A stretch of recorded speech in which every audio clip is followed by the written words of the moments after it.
বন্ধুরা, চাঁদের কক্ষপথে প্রবেশ করেছে চীনের মহাকাশযান চ্যাং-6। বর্তমানে সেটি চাঁদের মাধ্যাকর্ষণ বলের অধীনে আকাশেই রয়েছে। কিছু দিনের মধ্যেই চাঁদের দক্ষিণ মেরুর প্রান্তে নির্দিষ্ট স্থানে অবতরণ করবে চীনা চন্দ্রযান। আপাতত সেই অপেক্ষায় রয়েছে বেজিং।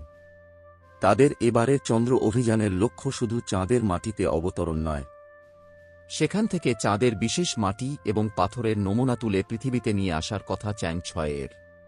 এই অভিযান সফল হলে চন্দ্র নিয়ে গবেষণার ইতিহাসে নতুন নজির তৈরি হবে। বুধবার চ্যাং-6 এ ব্রেকিং বার্ন প্রযুক্তির ব্যবহার করা হয়েছিল। তার মাধ্যমেই চাঁদের কক্ষপথে প্রবেশ করেছে চীনের চন্দ্রযান। ওই প্রযুক্তির মাধ্যমে চন্দ্রযানটির গতি লাঘব করে চাঁদের টানের সঙ্গে সামঞ্জস্যপূর্ণ করে তোলা হয়েছিল। ফলে চাঁদের মাধ্যাকর্ষণে বল অনায়াসে চ্যাং-6কে টেনে নিয়েছে।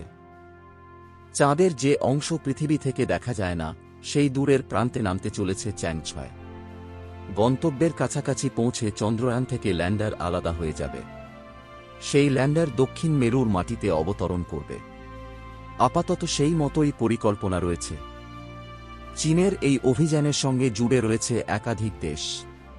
পাকিস্তান, ফ্রান্স, ইটালি এবং সুইডেনের বৈজ্ঞানিক যন্ত্রপাতিও চাঁদে বহন করে নিয়ে যাচ্ছে চ্যাং-6।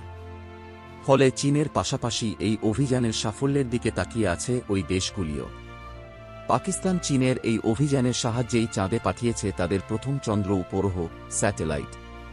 এখনও পর্যন্ত চ্যাং-6 এর যাত্রা নির্বিঘ্নে হয়েছে। কোনো সমস্যা বা বাধা আসেনি।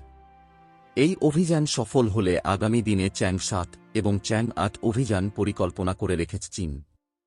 প্রতি ক্ষেত্রেই তাদের লক্ষ্য চাঁদের দক্ষিণ মেরু, যা পৃথিবীর মানুষের কাছে তুলনামূলক অপরিচিত এবং সম্ভাবনাময়। বন্ধুরা, মহাকাশ সম্বন্ধে নতুন নতুন তথ্য জানতে চ্যানেলটিকে সাবস্ক্রাইব করুন পরবর্তী ভিডিও দেখার জন্য।